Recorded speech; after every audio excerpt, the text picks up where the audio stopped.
Let's get your Spectrum remote working with your cable box. First, power on both your TV and the Spectrum cable box.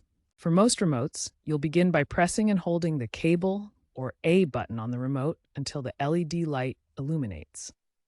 This puts the remote into programming mode. Next, you'll need to enter the correct 3-digit code for your specific cable box model. You can find this code on Spectrum's website or within the Spectrum app.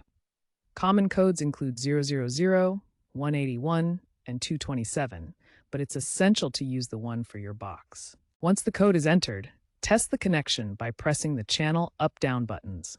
If the box responds, you're all set. If not, repeat the process with a different code from the Spectrum list or try the app-assisted pairing method.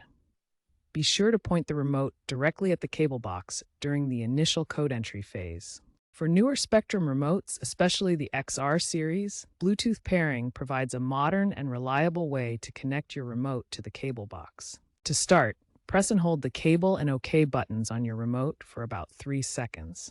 This enables Bluetooth on the remote. Next, press the menu button on your remote to access the Spectrum receiver menu. Navigate to Settings, then Remote Control, and finally, Pair Remote. Select the Pair option and follow the on-screen instructions to complete the wireless syncing process. Alternatively, the Spectrum app offers a remote setup tool that can automatically scan for devices and handle the pairing process. The app is available on both iOS and Android.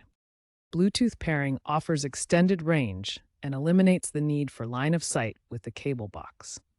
This method is particularly effective for remotes introduced in recent years. For voice commands like Alexa, change the channel, be sure to enable Amazon Alexa and Google Assistant integration through the Spectrum app after pairing.